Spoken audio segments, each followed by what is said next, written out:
You're listening to the Sex and Psychology Podcast, the sex ed you never got in school and won't get anywhere else. I am your host, Dr. Justin Lehmiller. I am a social psychologist and research fellow at the Kinsey Institute and author of the book, Tell Me What You Want, The Science of Sexual Desire and How It Can Help You Improve Your Sex Life. Romantic comedies are one of the most popular film genres. According to a nationally representative U.S. survey of 1,000 adults conducted last year, more than 7 in 10 Americans say that they either like or love rom-coms. These films have broad appeal too, with the survey showing that they're popular among men and women alike and among people of all ages. However, despite their popularity, people's views on the realism of these films is split. Some folks see them as quite realistic depictions of relationships, whereas others see them as quite unrealistic. So just how accurate are rom-coms in the way they portray relationships anyway? That's what we're going to be talking about today. My guests are the hosts of a new podcast titled Love Factually. Using the science of relationships, they aim to separate fact from fiction in some of the most popular romantic comedies of all time. So in this episode, we're going to explore some of the things that Hollywood gets right and wrong in the way they depict relationships. For example, we'll talk about whether there's any truth to the idea of love at first sight, whether opposites really attract, and more. I am joined today by Dr. Paul Eastwick and Dr. Eli Finkel. Dr. Eastwick is a professor at the University of California, Davis, where he studies romantic attraction and close relationships. He has published more than 70 scientific articles, and his work is featured regularly in the media. Dr. Finkel is a professor at Northwestern University and author of the best-selling book, The All or Nothing Marriage: How the Best Marriages Work. He has authored more than 170 scientific papers and is a guest essayist for the New York Times. Together, Paul and Eli host the Love Factually podcast. This is going to be another fascinating conversation that you won't want to miss. Stick around, and we're going to jump in right after the break. If you love the science of sex as much as I do, consider becoming a friend of the Kinsey Institute at Indiana University. The Kinsey Institute is the world's premier research organization on sex and relationships, and you can help them continue the legacy of Dr. Alfred Kinsey, whose pioneering research changed everything we think we know about sex. Visit kinseyinstitute.org to make an impact. Your donations can help support ongoing research projects on critical topics. You can also show your support by following Kinsey Institute on Facebook, Twitter, and Instagram. Thank you for supporting sex science. Hi, Paul and Eli, and welcome to the Sex and Psychology Podcast. Thanks so much for having us, Justin. Yeah, we're excited to be here. Yeah, it's a pleasure to have both of you here. So you recently launched a fun podcast called Love Factually, where you fact-check Hollywood rom-coms one at a time. So what's the story behind the show? Did you guys just want an excuse to watch more movies? What was the inspiration for that? We were out having one of our conversations, and we were realizing that we had engaged less with sort of giving psychology away, less time spent writing essays, op-eds, and so forth. And also, we're both cinephiles. So we talk a lot about the movies that we're watching, but we weren't really engaging these interests together. And this seemed like it would be a fun excuse for the two of us to watch movies together, think about them from the perspective of the relationships research literature, and then talk about them. And it has been fun. And I think, too, we're also lamenting sometimes how relationship science has all of this great work that, would speak to people in a deep way. And yet a lot of people don't know about it. And it was something about realizing that we could kind of Trojan horse these messages about the science by talking about these beloved movies and kind of have a laugh doing it, that we were, just like, oh, well, obviously this is something we should be doing.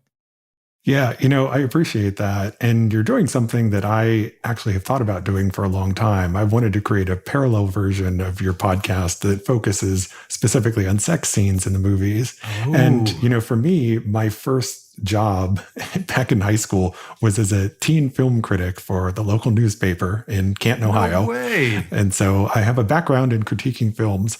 I actually got paid to go see movies and buy popcorn and write snarky reviews. And it was a lot of fun. I reviewed a lot of 90s terrible films. I know that Spice World was one of them that I reviewed. Spice World, I remember that. I remember one of the lines from my review was, what you really, really want is to not see this movie. Nice. I see what you did there. Yep. It's a flavor of my reviewing style. I also remember I reviewed the movie A Vampire in Brooklyn, and I think my review started with the best thing I can say about this movie is that the popcorn was great. So, yeah. Devastating. Devastating. So, yeah, it was a lot of fun. I'd love to do something similar where, talking about sex scenes in the movies and how that matches up with the science. So, one of these days, when I finally find some extra time, I just might do that. It's a really cool idea. And, we've kind of noticed, too, that the sex scenes, at least for the movies that we've covered so far, they're pretty tame on the whole. Sometimes there's a lot of smoldering, there's a lot of eye contact, but a lot of the sex scenes, at least in the particular movies that we've covered, have been skipped over or muted. But I think that's to some extent the movies that we're choosing. I think we've done a lot of things in like the teen comedy, true rom-com space, and they tend to jump over those parts. Yeah, tend to be a little bit tamer in that regard. Yeah, right. So movies often get things wrong about relationships. So let's talk about some of the common tropes in Hollywood films that aren't backed up by the science. And I'd like to start by talking about relationship trajectories and how partners initially meet. In the movies, something we often see is that relationships will usually start with like this chance meeting of strangers, such as in the film Before Sunrise, where two strangers literally meet on a train. But is that how relationships typically start in real life? It's a great question. And the answer is no, not really. And I hate to pin this on Before Sunrise because it's such an incredible movie. And it's not to say that people can't meet strangers and click pretty quickly. I do think that movie captures how that very rare experience happens. But I think there are a lot of romantic movies that strongly imply that people commonly experience, lightning out of nowhere, and they immediately knew, and they initiate things rather quickly. And that really isn't the most common way that things happen. This is research by Dr. Danu Stinson and her colleagues. They study the friends to lovers pathway. And one of the things that they find is that in something like 70% of ongoing relationships, these people will say that they were friends before they got together. Now, sometimes that friendship can just be a month or two, but commonly it's close to a year.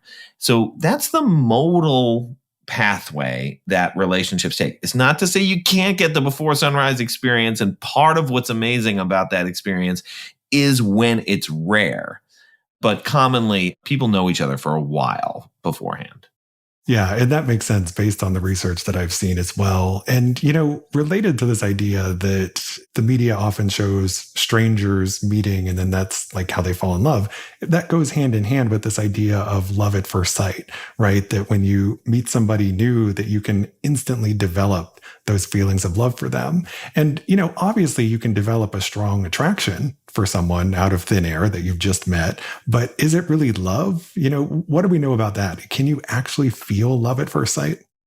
I don't know that the literature has dealt well with what that subjective experience is and whether we would count it as love. One of the things that Paul and I have been doing research on for a long time is this idea that attachment bonds, this thing that we think of as taking years really to solidify and as something separate from the experience of passion, romantic passion, that bonding can start very early. In fact, one of the studies that Paul, you spearheaded way back 20 years ago now, was to look at attachment bonding and the early process of bonding at on speed dates, right? And we saw that at least even then there was some amount of feeling of at least desire for some sort of emotional connection. So we know that stuff starts at first. The extent to which it mirrors like a full-blown romantic love, I don't think that we know in the literature about this, although you are right, Justin, that some of the movies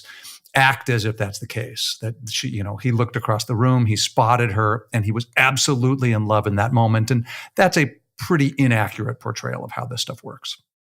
Yeah, that's something we see in 10 Things I Hate About You, right? The Cameron character right off the bat is just head over heels for Bianca, is already doing all of this motivated perception about all the wonderful qualities that she has. And one of the things that I think that movie misses the boat on is that you've got all these moments that come later in the movie where they keep changing their feelings about each other really, really quickly. Right?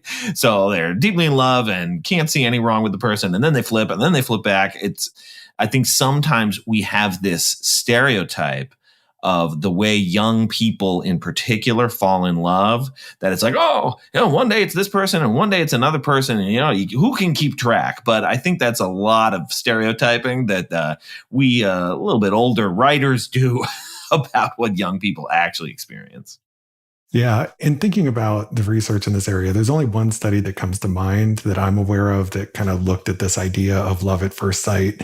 And the way that they tried to test it was to look at the different components of love, where you've got passion, intimacy, and commitment. And they were asking people to rate their feelings of all of these things for people who had previously reported having those experiences of love at first sight. And what they found was that the passion element was rated really high, but you don't have the intimacy and commitment. And so to me, that's the best evidence that suggests that love at first sight is maybe just more about that initial attraction, and the other stuff, the intimacy, the commitment, all of that tends to come later. So the idea that you're going to have full-blown love just meeting somebody on a train probably isn't going to happen. It's probably just a case of very strong, very intense attraction.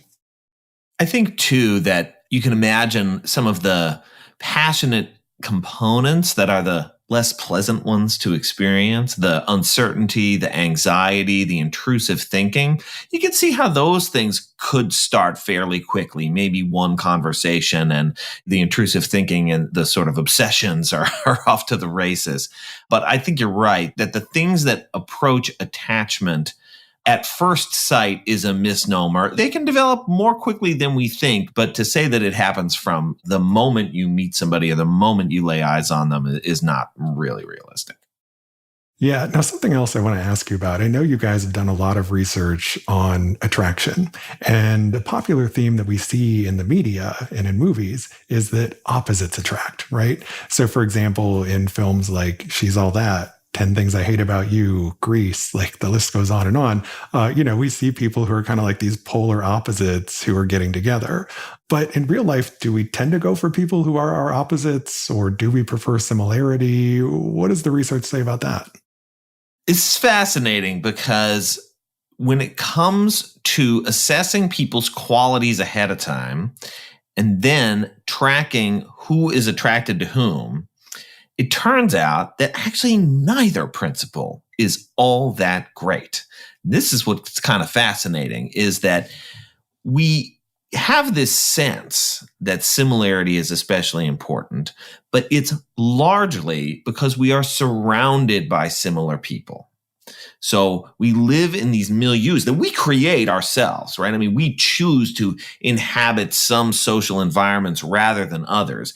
We choose to do different kinds of activities and hobbies than others. And we meet people who share those interests, who are going to share similarities with us in a lot of other ways as well. But we really have pretty bad evidence that we are going to end up liking people who are more rather than less similar based on the things that people self-report about themselves ahead of time. Now, the opposites attracting, it's really the same fate for that stuff, right? It's not that we prefer opposites either, right? That's also a complete mess of an idea. And usually where I'm willing to say that opposites attract is more wrong is that people don't even think that intuitively. People generally want to feel that another person is similar to them.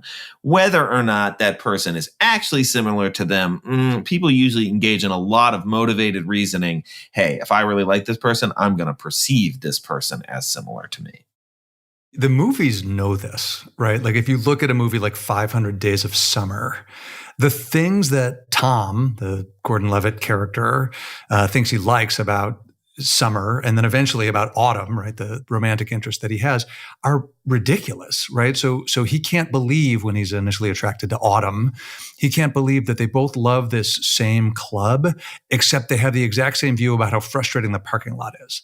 And this is what it feels like when we're like, oh my God, we have so much in common. It's like you picked from like the infinite array of possible things you could have focused on to say, I can't even believe it. We have the same view about the parking lot for that club. And you see a bunch of significance. You imbue that relatively arbitrary overlap as some cosmic connection. And I think the movies often do a good job of illustrating kind of how ridiculous it is. And so the conclusion from the science, and I think also from the films, is that perceiving that you have a lot in common with people, like, oh my God, we had so much in common. Yes, that's correlated with liking and attraction, but that the actual similarity that you have, the research evidence here is that it's way less of a predictor of how much we like people than we think it is. Yeah. And I think, my sense of it is that we want similarity in some ways, but we also want differences in others, right? Because some certain amount of similarity is comforting because you got somebody who shares your worldview. And, there are certain issues where it may be extremely important to us personally or politically to, be with someone who shares those values. But at the same time, on other dimensions, sometimes having somebody who's a little bit different from you as a partner can be exciting, can add a little bit of spice to the relationship, and can also aid in things like self-expansion, right? We know that there's this fundamental drive for people to want to continually expand their sense of self over time. And so having a partner who is exactly the same as you in all ways would kind of make it harder to meet that need for self-expansion. So it makes sense, I think, that in relationships, you're going to have this blend of ways in which you're similar, ways in which you're different. And, you don't want to be at the polar extreme of one of those where you're totally different in all ways, but you don't want to be totally the same in all ways as well. I think you're absolutely right. This blend of there's some ways in which involvement with you is comfortable and feels right and good from the beginning, and some ways in which you stretch me in ways that I otherwise wouldn't have gone. What I think is really difficult for researchers in this space is to identify what dimensions those are in advance. And so far as we can tell, the collected 75-year wisdom of relationship science has not figured out what these are. So they are not the big 5 personality traits. Mostly they're not even things like political ideology. It's true that I'm less willing to go on a date, say with a Trump supporter or something, but how happy am I with a partner who happens to support a different candidate than I do? Those effects are massively smaller than we think they are. So it's not about values. It's not about personality as these things are typically construed. But you're absolutely right, Justin, that in any given pair of people, there's going to be some ways in which you make me feel safe and comfortable and similar, and that's beautiful, and some ways in which you stretch me in new directions. And the combination of that stuff is amazing. The question is, can relationship scientists, or more importantly, can like matchmaking algorithms, matchmaking companies, can they figure out what those dimensions are in advance? And the answer is, thus far, they have not. Yeah, when somebody finally figures that out, they're going to make a lot of money. That's a holy grail. Yeah. This is maybe too in the weeds, so feel free to stop me. But I think the interesting question is whether the fundamental problem is that different people will ultimately find different constellations of similarities and differences to be appealing, and that it's that fundamentally idiosyncratic. And it's about you, the person who might be attracted to this person or this person or this person, and your constellation is just unique from everybody else's. Or even worse, from a scientific perspective, actually it's relational. So the things you like about this person, the similarities and differences there that appeal to you are totally different from the similarities and differences that appeal to you about this person. Okay. So if it's fundamentally dyadic, I think it becomes truly impossible to predict, right? You can imagine some very sophisticated algorithms that could deal with the problem if it's at the level of the individual, but if it's at the level of the dyad, it ain't happening. Yeah, like when I was with Jennifer, she was a foodie in exactly the right way. But now that, I'm with my, new girlfriend, the way she's a foodie, like doesn't really connect with me. And I think that is why it is so hard to predict this stuff. Yeah, I mean, I could see an argument being made for both of those cases to some extent. Something we see in the research is that some people seem to have a stronger type when it comes to romantic partners, and they go for the same type of person over and over and over again. Whereas for other people, they're kind of much more open in terms of the types of partners that they'll date. So there is some level of individual difference at play there. It could be tied, for example, to the big five personality characteristics, where, for example, if you're somebody who's really high on openness to experience and low on neuroticism, you might be more comfortable with a partner who is more different from you, versus if you're somebody who is low on openness and high in neuroticism, somebody who's really different is going to be stressful and anxiety inducing. And so they might gravitate more toward similarity. So it's one of those areas where I think we could definitely use a lot more research. I could throw out a ton of predictions here, but it's something that I would be interested to know more about. So, there are tons of tropes in the media when it comes to how they depict relationships. I have a lot that I could ask you about, but let me ask you, what are some of the common ones that you see or that you talk about on your show? Well, one of the ones that drives me up the wall is the trope that romantic hierarchy is very clear cut and everybody agrees on who the desirable people are, and everybody agrees about who the undesirable people are, and we all agree that these people are worth dating and these people are not. I mean, in fairness, this is more of a trope of the sort of high school style rom-com than maybe the slightly more adult rom-com, but they do it too, especially when it comes to things like, somebody's long-term value as a partner.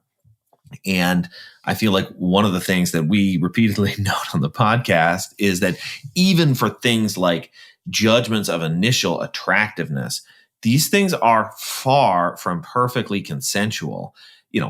People do agree. They agree rather well about judgments like physical attractiveness from a scientific perspective. Like, oh yeah, that's a pretty good, you got good agreement among those raters, but it's not even the majority of what's going on. And the biggest component of a judgment like attractiveness is always going to be idiosyncratic judgments about another person, right? I uniquely think that you are particularly appealing or particularly unappealing. There's a study that I love. It was conducted almost 20 years ago by Dr. Honeycutt. And it was a bunch of photographs of different people. They had a set of raters. And it was this little nugget that I absolutely loved in this study, which was that for 95% of these photos, some rater put them in the top half. Okay? 95% of people, somebody thinks you're in the top half. I just think that kind of thing is remarkable, that there's that much disagreement. Again, Paul, there's a really sort of glass half full way of thinking about this. It's not just that it's interesting that there's not as much consensus, but the really happy story here is you don't have to be a 10. You just have to be kind of like a 10 for someone. And the odds are pretty good that there's somebody out there for whom you're, maybe not exactly a 10, but near the top of the scale. Yeah. And, we've said this before on the show that, no matter who you are somebody's type. You are somebody's kink. There are people out there who are attracted to you, no matter what your body type is, your age, other physical characteristics, and so forth. I was talking to you, Paul. Yes.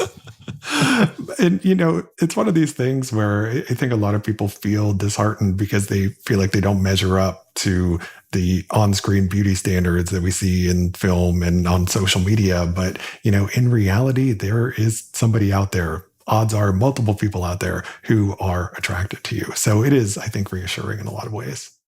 Another thing that I think comes up in these movies, and this one is a good one, this is one that I think the movies really get right, is the idea that we perceive the world as if we have some pipeline to truth about it. But the reality is that our headspace exerts a huge impact on what we perceive, right? So if we're really deeply in love with somebody, then all we see is the beautiful characteristics in that person. And then as we're breaking up or withdrawing from the person, those same things just feel like rancid, the same exact things. And lots of movies do this well. I know that I mentioned 500 Days of Summer earlier, but I'll give a shout out to that movie again.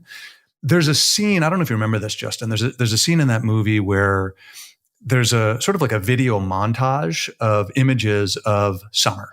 And they're sort of close-ups, and you can hear Tom, the character who's in love with Summer, doing voiceover. And he says, like, I love the heart-shaped birthmark on her neck. I love the way she, licks her lips before she talks. I love what she looks like when she's sleeping. And then when they're splitting up and he's really upset with her, they show the exact same video montage, except now the voiceover is different, right? Same guy, different time. Now they're going through the breakup and it's, I hate the cockroach-shaped splotch on her neck, right? He's reinterpreted exactly the same things that we're seeing on the screen as these really unappealing qualities about her. And the movies in general seem to get what researchers called motivated cognition, that, positive illusions are beneficial, that when we are really into someone, we view them as probably a little better than they are, and that, if anything, can be beneficial for the relationship in terms of the long-term satisfaction and stability. This is a theme that I think the romantic film space, at least insofar as we've sampled it thus far, does a nice job getting across to the viewer. Yeah, that makes sense to me. Any other positive tropes that you can think of? Because I know when we talk about relationships and sex in the media in terms of how they're depicted, it's very easy to go toward the things that they get wrong because there are so many things that are obviously wrong. But what other things might they get right? Well, I tell you, it really seems, again, at least with the movies that we've reviewed thus far, that they just have a direct pipeline to Dr. Art Aaron and all the things that Art Aaron has said about self-expansion, building closeness, building intimacy by making yourself vulnerable. And we see this all over the place. And in many ways, I'm like, oh, this feels like it's ripped from the studies, right? There's a great scene in Before Sunrise when they're on this bus and they're really just getting to know each other. And they essentially do this facsimile of the classic 1997 Art Aaron study where you build fast intimacy friends. with the fast friends procedure by asking each other these questions that build in intimacy gradually over the course of time until, all of a sudden you're talking about death and what it is you already really like about this person, even though you just met them 45 minutes ago.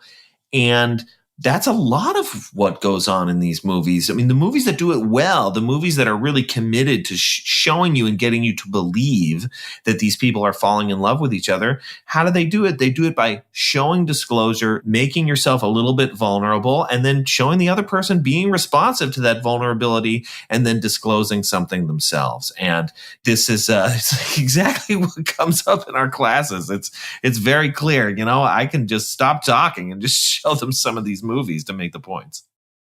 I, too, have found there to be a lot of good, accurate insights in the film. And, Paul, it's interesting because I don't actually think we've debriefed on this since we finished, recording season 1. But we deliberately set up a structure that has segments, including, like, what did the movie get right?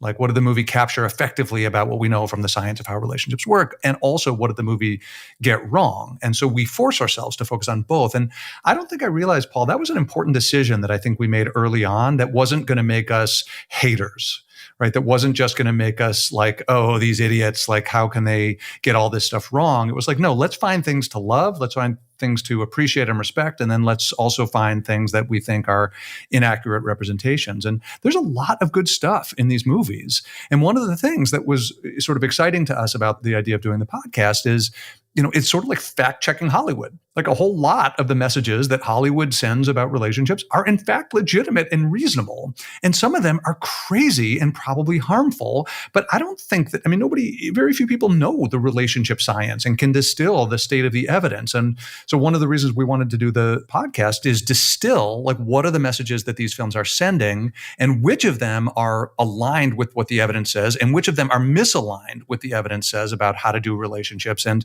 can we hopefully get people to lean in to best practices and lean away from some of the more harmful practices?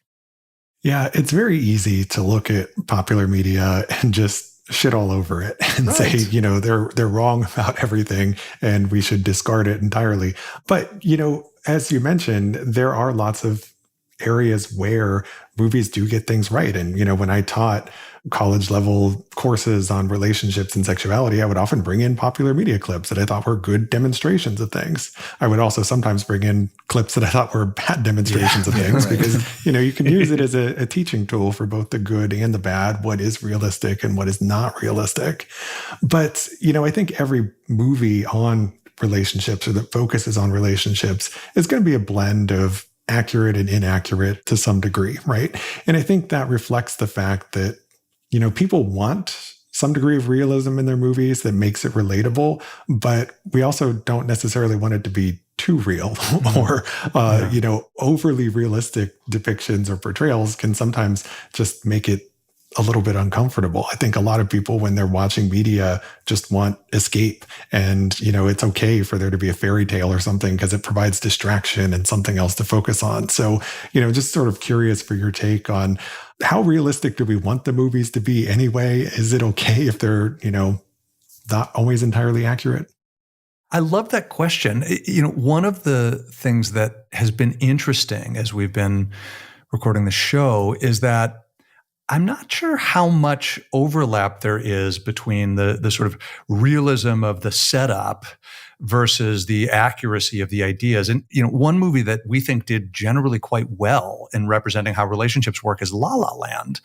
And La La Land is a fantasy. It's a musical film, about Hollywood. And there are long scenes where people are stuck in traffic in an LA freeway and get out of their cars and do dance and song numbers. And nobody has any illusion that this is like really what happens when people get in traffic. I thought that was what happens when people get in traffic. Paul, you might it is actually entirely plausible that you would do that, but you would not have everybody else doing it with you. And you couldn't do a backflip. So what's interesting to me is that that's clearly a fantasy. And yet the messages about relationships, as we were able to distill them on the show, were basically mostly spot on. I don't mean perfect, but more accurate than most of the movies, including many of the movies that had more what we might think of as realistic setups.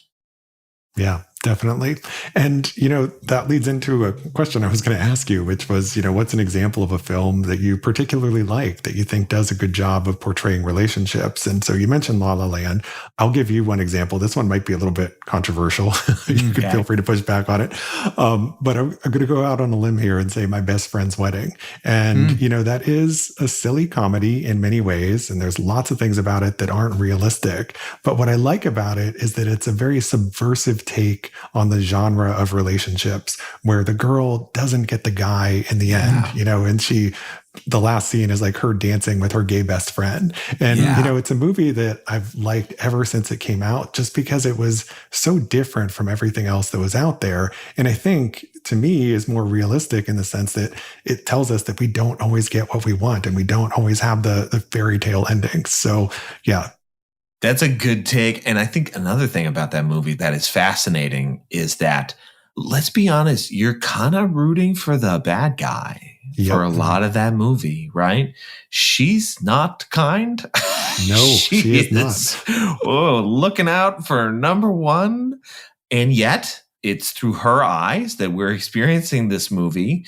And the movie is sort of needling you to remind you that, hey, a lot of this is subjective. I bet this would look pretty different if we were looking at it from the perspective of the poor Cameron Diaz character. Yep. So I like it for that reason too, right? Sometimes even it's rom-coms, Julia Roberts, but there is sometimes something a little subversive in these movies that can be fun to unpack. Yeah, I love movies that just get you to think differently about relationships or sex. Like my one rule with movies when I'm like choosing what it is that I'm going to watch is that I want something that's either going to make me laugh or something that's going to make me think, right? To me, those are the best kinds of movies that are out there. This make you think element has been a big deal for us in some of the movies. I mean, one of the movies that I think made me think the most was Her, Spike Jonze's movie where Joaquin Phoenix's character starts dating an AI played by Scarlett Johansson. And again, that felt like some weird futuristic world, but now we're living in the ChatGPT universe, and it doesn't feel as far into the future. But earlier we were talking about what, realistic setups or less realistic setups. I mean, he literally falls in love with an AI, and his friends or ex-wives are like, okay, you're in love with your computer. And so it's weird and quirky in those ways, but thought-provoking in profound ways. What is the nature of what we think of as love? Could you really have love for an operating system? Could that operating system in principle love you back? There were a lot of philosophical issues we played with when talking about that movie.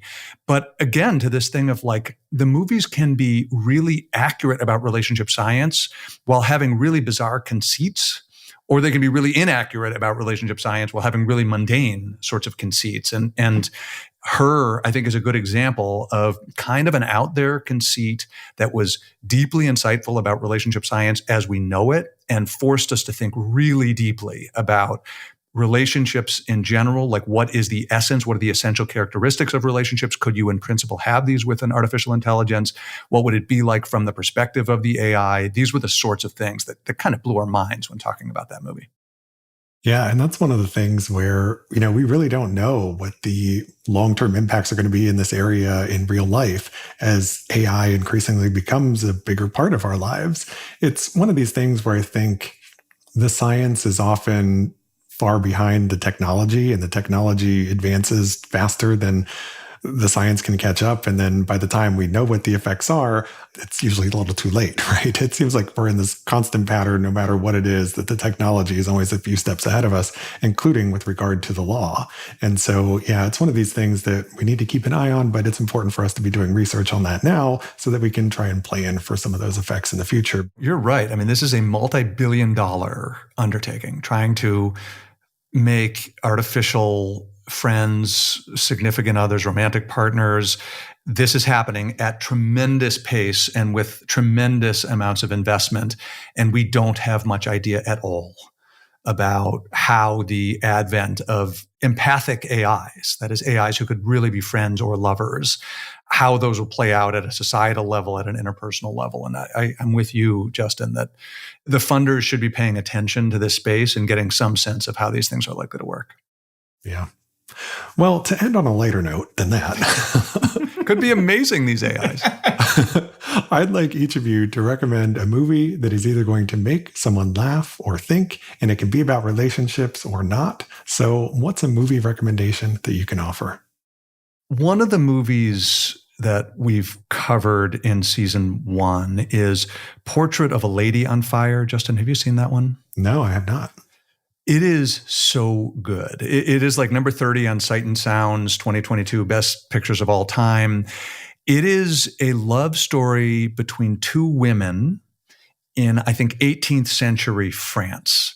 And one of the things that was so exciting for me about the movie is it does a beautiful job of depicting the emergence of same-sex romantic relationships, especially in an era where that was strictly forbidden. But also, what was it like to be a woman in a highly heteropatriarchal social context? And for example, the mother of one of the women who is falling in love is trying to get back to a different city, but the only way she can do that is by marrying off her daughter to a nobleman that the daughter certainly doesn't want to marry, presumably in part because the daughter is gay. And it was extremely thought-provoking in trying to figure out at the moral level, if you live under oppressive conditions, how much leeway do you get to be sort of a handmaiden of the oppression if it means that you get to live a more reasonable life for yourself? And again, for those people who are interested in relationships at the intersection of culture and moral considerations, a movie like Portrait of a Lady on Fire is just a delight. It sounds fascinating. I'm going to go with a classic here and just recommend, just in case anybody hasn't seen it or hasn't seen it recently, just to go watch When Harry Met Sally. It holds up beautifully in large part because of the writing. I mean, Nora Ephron, I thank every day for the things that she gave us. And her writing is just absolutely gorgeous. It's still funny. And it's funny not just because it's Billy Crystal being Billy Crystal, but their rapport, right? Their back and forth is really a delight to watch to this day.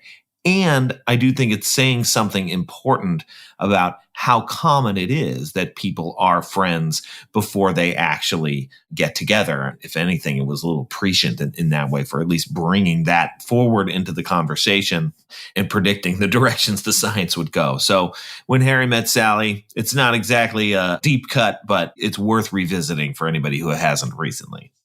Yeah, it's a great recommendation and something that's also still very culturally relevant. Like I still see it getting referenced repeatedly in other media, and also, raises questions about, can men and women be platonic friends, and, how does sex change things when it enters into a relationship? And, these are questions that people today are still grappling with. So yeah, definitely still a lot of cultural relevance there. Well, thank you so much for this amazing conversation, Paul and Eli. It was a pleasure to have you here. Can you please tell my listeners where they can go to learn more about you and your work and to listen to your podcast? Yes, thanks so much for having us, Justin. So please come find us on the Love Factually podcast. You can get it at Apple, Spotify, or wherever you listen to podcasts, or check out our website, lovefactuallypod.com. Great. Now be sure to include links to all of that in the show notes. Thank you for listening. To keep up with new episodes of this podcast, visit my website, Sex and Psychology, at sexandpsychology.com, or subscribe on your favorite platform, where I hope you'll take a moment to rate and review the show. You can also follow me on the socials for daily sex research updates. I'm on Twitter and TikTok at Justin Lehmiller and Instagram at Justin J. Lehmiller. Also, be sure to check out my book, Tell Me What You Want. And if you have a question you'd like me to answer on a future episode of this show, you can leave me a podcast voicemail at speakpipe.com/sex and psychology. Thanks again for listening. Until next time.